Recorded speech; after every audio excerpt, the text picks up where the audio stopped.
first and foremost is get a good mentor. Mm-hmm. I was very lucky.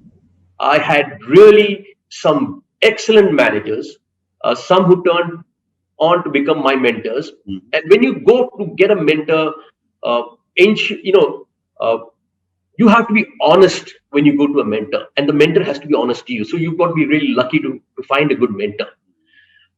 And you should keep your search to get a good mentor. It really, really helps because many times people don't tell you uh, the truth, but a good mentor will always show you what is right. So Correct. I would always advise find a good mentor. Mm-hmm. The second one is there is no shortcut. It is you have to work hard. Have the curiosity of a kid and be brutally honest to yourself. Mm-hmm. Uh, Last one I would say is never make money your priority because it's a very good slave but a very bad master.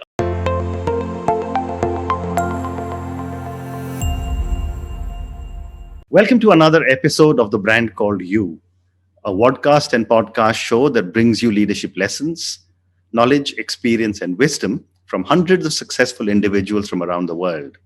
If you're new to our channel, please consider subscribing to it and hit the bell icon so that you never miss an update.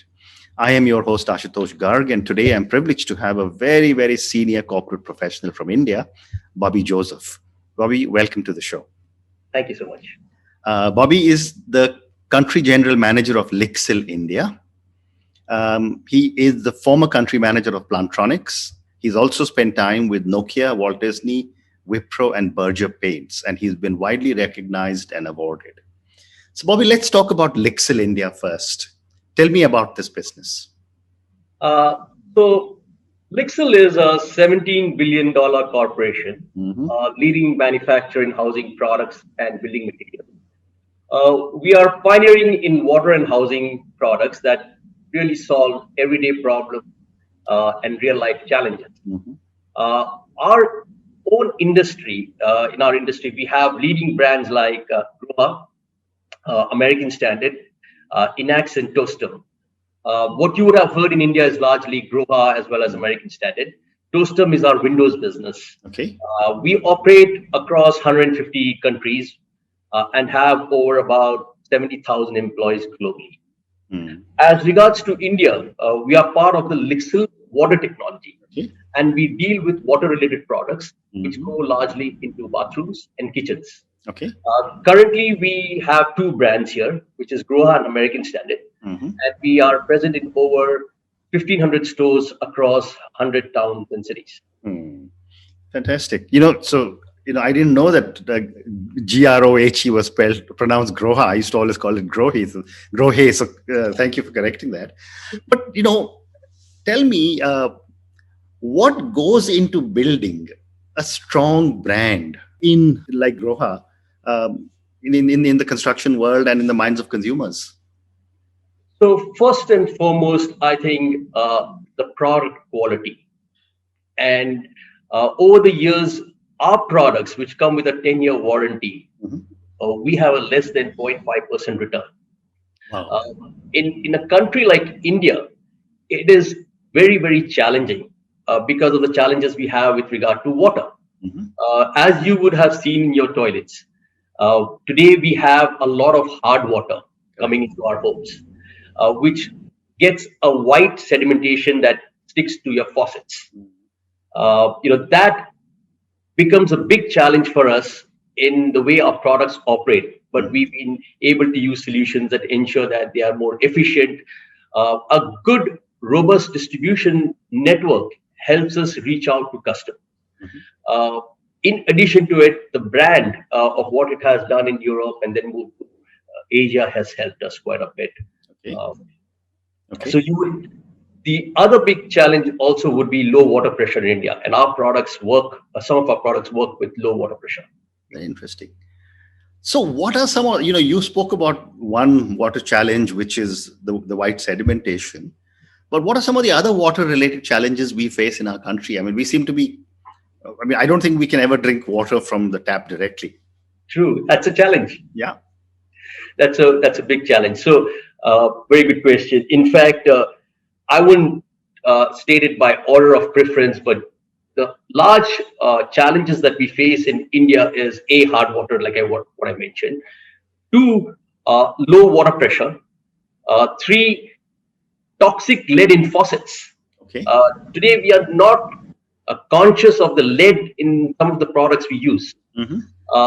The poor hygiene standards that we have in country, and the fresh water shortages. These are some of the biggest challenges that we face in country. Very interesting. Very interesting. And other than these three, when I, as a homeowner, decide to, either renovate or buy my apartment, what is my role in deciding which brand of, water delivery devices, if I can call it, should I select? Typically, what you see in this industry is that it is highly influencer driven. Okay. And when I say influencer driven, there are predominantly three parties to this influencer. And there's the architect of your home that you're renovating or building, the designer, and if it's already a home that you're living in, then it's your local plumber. Okay. And these generally are the people who make you decide which product to take or not to take. Absolutely.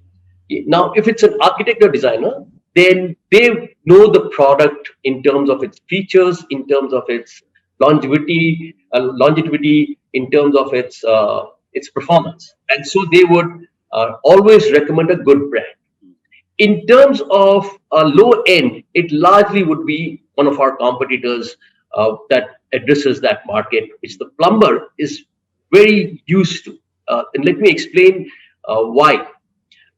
If today I was required to buy a car from my father, the first thing that comes into my mind is, in case the car breaks down, he should be able to get help at the roadside. Correct. And as a result of which, I will go and largely choose a Maruti for my father. Whereas if it's for me, I might use a high-end car because I know that I can get help, etc. The same thing happens with the plumber. Unfortunately, in our country, the plumber has not scaled up his competence in terms of technology and understanding of efficiency that these products come with. So he's used to legacy products. The tap. Instead of recommending, for example, a sensor faucet, he would say just take a tap. But in a tap, the challenge is that you leave it open, it ends up in losing water. In a sensor faucet, you only use that much water that you need.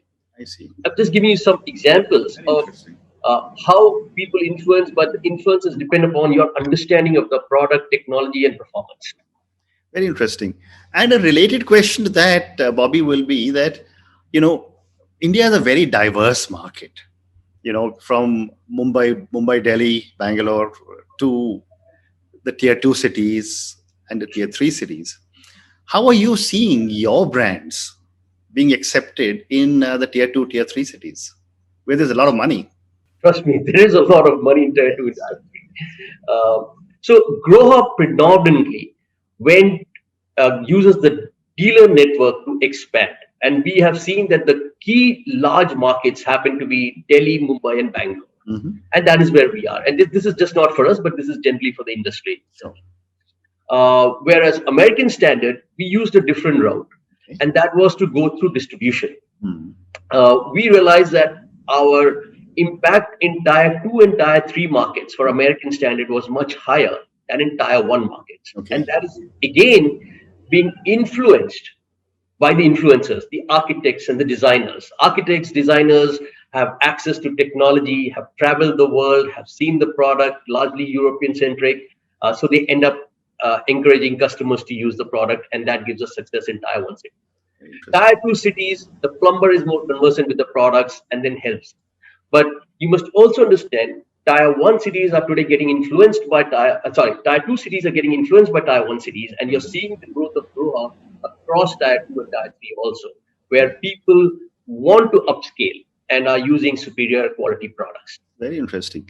And you just mentioned a few minutes ago about a sensor, a faucet, something. What you're saying is that your faucet or your tap has the ability to conserve water. Is that correct? True. So let me explain this. And you would have noticed this when you go into uh, hotels and Yeah, restaurants. When you go into washing your hand, only that much water comes, and when absolutely. the moment you remove your hand, Sure. it stops. Hmm. The same thing can be used at home. Oh, it can. Uh, Okay. yes, it can. But we don't use it at home because of lack of understanding, knowledge, and not being recommended by the influencers largely. Hmm. But we are seeing a change today, especially in the COVID times, that Correct. people want touchless products, Oh. and that is where sensors have started playing a larger role. But globally, Hmm. sensors is the way to go. Let Hmm. me give you another example with regard to a very simple one with regard to flushing systems. Mhm. uh, if as kids you would have flushed, you had the flush Yeah. which was right on the top and you flushed it, water came and cleaned. Typically we used about 8 to 9 liters of water for Mhm. our flushing. Correct. Today you can do the same level of flushing much cleaner Mhm. between 3.5 to 4 liters of water. Wow. So you are doing the same action Mm. using technology to your advantage and in turn conserving water. Mm. Now again, look at showers. We are used to traditional showers where we call it a rain shower, but today companies like ours bring you showers where you use lesser water, but have the full experience of a absolutely good showering. Oh wow. Oh wow. Well, maybe separately, I'm going to call you and ask you for all your products for Sure, renovating our home. I'd be happy to. Thank you. So let's now move on. And you know, my next question to you is that you know, uh, when you came into Lixil India, and you started building these water brands, what were some of your learnings in a market as diverse as India? So I came from a smaller company called Plantronics, which then went and acquired a company called Polycom, and today is rechristened as Poly. Correct. Many would know Polycom Yeah, because of the video conference. absolutely. Uh, but Plantronics actually acquired Polycom. Hmm. And I had spent 16 years in the semi-tech company, moved to the sanitary business, which was a 180-degree shift. Correct. And in terms of scale and size, it was much larger. So initial days was quite overwhelming for me. I spent the first 2 months traveling across the country and meeting my teams, Mm. just to learn everything. As much as I thought it was easy, this was a very complex business. Mm. It was also very people centric, Hmm. uh, very influencer driven, architects, designers, and plumbers, like what I mentioned. Mm. And Mm. that was my largest learning, that if we had to grow and if we had to fuel up growth and profitability, the most important was to address uh, the strategy was there, but we had to have a clear roadmap of what we wanted to do in the next 3 to 5 years. Hmm. And I had to ensure that it was made as simple as possible for the last man in the field to understand it. So the first thing that I did was to define what we were going to do in the next 3 to 5 years. Hmm. And I clearly said we would focus on the core of our business, which is toilets, which meant that we were going to reduce our dependency on two lines of businesses that we had. One was tiles, Mm. and the second was prefabricated toilets. Okay. Not that we would leave it, but we would reduce our dependency because that did not fall into the core of our business. Hmm. The second part I did was to ensure that we elevate our network, which was retail distribution and projects, and all our programs were done to ensure that we were influencing the influencer, which is architects, designers, and plumbers. Okay. In terms of architects and designers, when the COVID period happened, we engaged in design deep dive using their knowledge to be shared across a platform that we created Hmm. to upcoming architects. We also went ahead and tied up with NASA, which is an association of architects, Hmm. architectural schools, Yeah. and picked up 75 students to be mentored by leading architects. Hmm. So, in our first year, we had close to 700 applicants, and now we've been flooded with applicants Hmm. across the country who want to get onto this program because they get access to senior architects in the country and are mentored outside just work, how to manage a business, for example. So that's where we ensured that we were putting our money into. Okay. Uh, the, in addition, we are also initiating a program where we turn some of our plumbers into small-time entrepreneurs. Wow. That would ensure that they are they're not dependent on the company, but they are also able to generate more business as we go along. Interesting. Very interesting. So I've got one more question for you related to Lixil, and then I'll move to the next segment, which is some questions for you personally. What would you say, is your leadership style? I mean, you just explained you went all over the country, met a lot of people. That tells me something. So, communication is my biggest strength and my ability to connect across layers, which I believe helps me open a lot of doors. It also helps me facilitate open communication to get good feedback from the teams. As you communicate, you also instill confidence in the person. And when you get good feedback, you know what needs to be done. Uh, Largely, I believe in hiring good people, uh, making them understand what is the priority of the company, and then letting them do what is needed to ensure that we win, Okay. providing them good air cover. Very interesting. Very well said. So now I'm going to move to the next segment, which are some questions for you personally. My first question is that, you moved across so many businesses, you've done so many amazing things. What would you say are three key milestones in your life or your career? The first milestone was as a kid, it was my father who brought me up because my mother, who was a health worker, had moved to the Middle East. Uh, and when she came back, she spent the rest of her life helping uh, the poor and doing a lot of social causes. I think that instilled in me the value of empathy, Okay. the importance of family. And that is something that I even carry today in my organization. I consider it as one family, and as the leader, I'm very conscious of the acts I do and how I take care of my team members. Mhm. The second, I would say, was I was never a brilliant student. Mhm.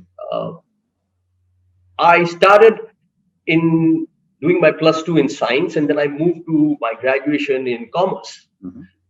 not knowing what I was supposed to do.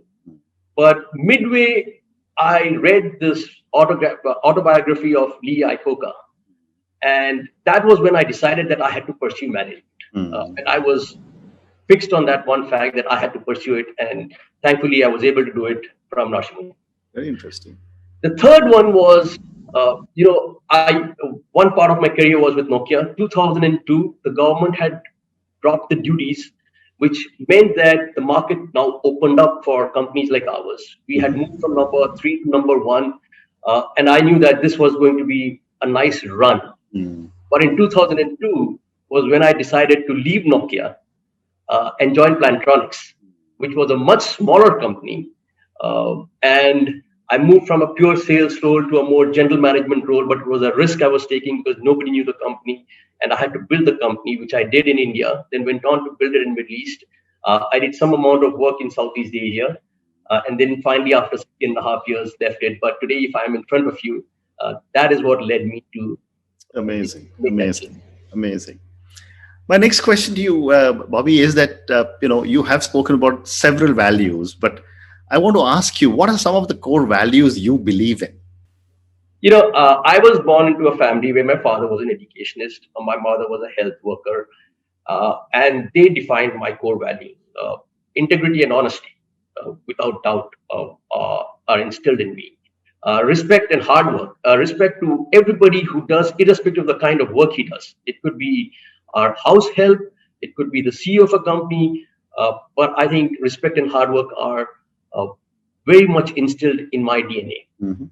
One of the things that I picked up, and I keep working on it even today, is uh, allowing people to commit mistakes.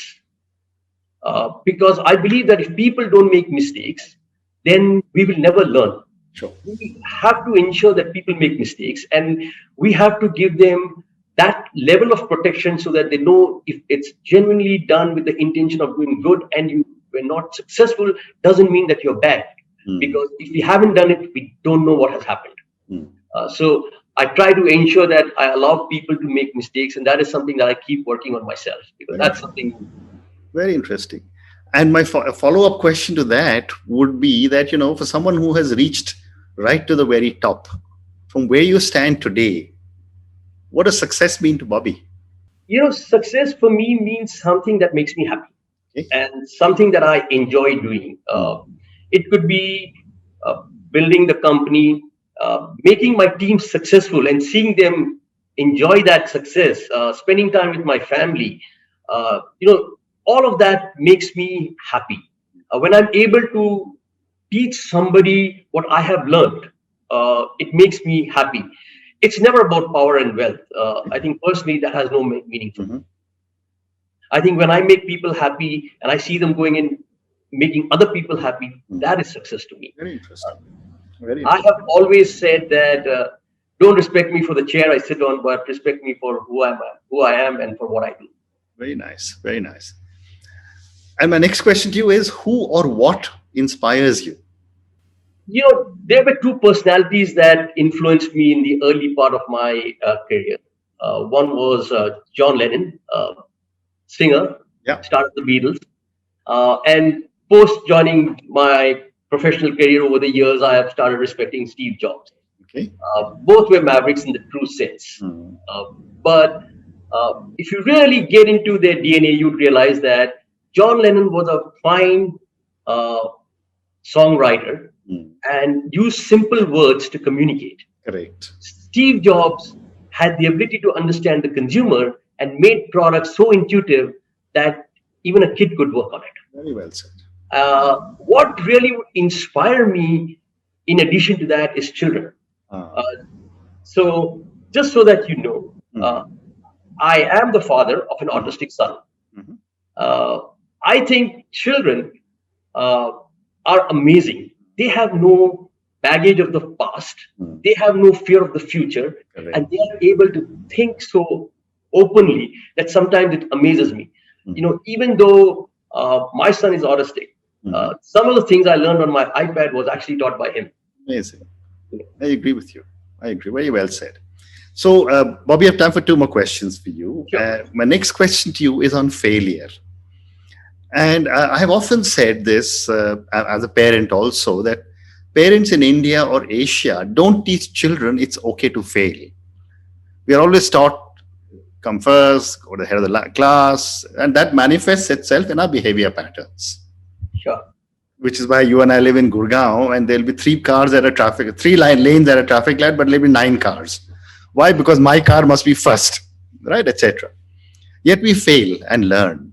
So my question to you is, what have been some of your learnings from some of your mistakes?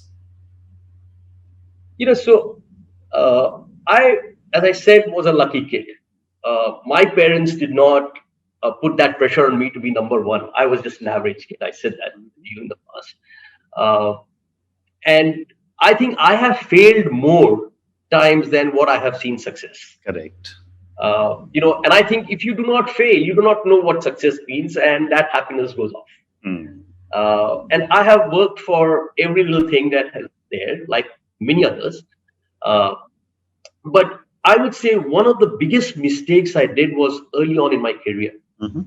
uh, and I learned from it. Hmm. There was an associate who reported to me, and for some reason, my manager did not like him. And there was an incident when my manager asked me to uh, take him off the job. Without getting into all the details and half information, I terminated his employment Wow. Hmm. with the company. Mhm. But later, when I look back, I realized what a big mistake I had done. Mhm. As a manager of his, my first job was to ensure that I protect him, Correct. get into the details of what really happened, and then present it to my manager, which I did not do. And I have said this multiple times that if I ever meet that gentleman, I will apologize. Very well said. Very well But said. that also stemmed in my learning that never in my life have I have had to repeat that. It's not that I have not terminated people. Mm. I have terminated people even today. Mm.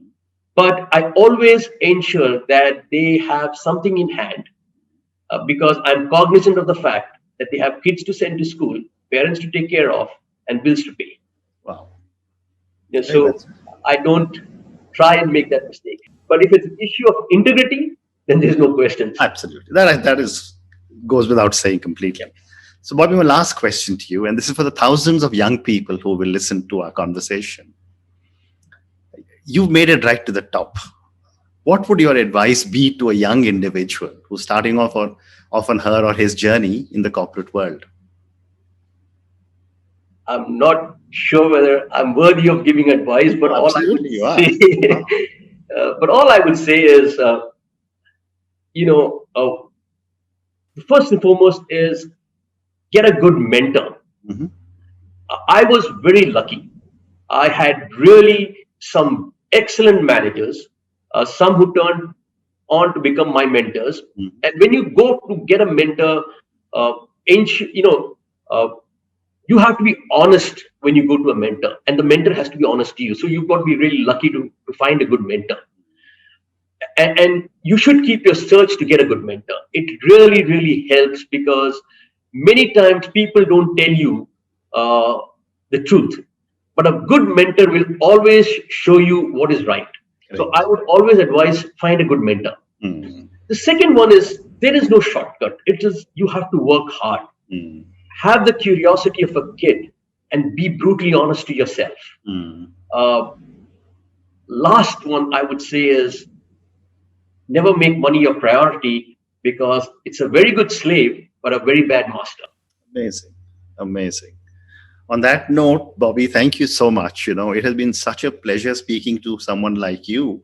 I mean, you've achieved Thank you so very much. much in life, and yet you just keep saying, I've been lucky, and you're an amazingly modest individual. No, I haven't. I am. I keep saying that because I think we are all fortunate to have three meals on our table. Absolutely.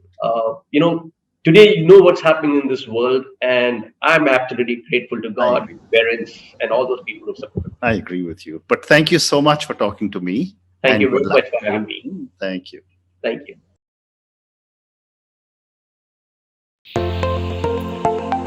Thank you for listening to the Brand Called You videocast and podcast, a platform that brings you knowledge, experience, and wisdom of hundreds of successful individuals from around the world. Do visit our website www.tbcy.in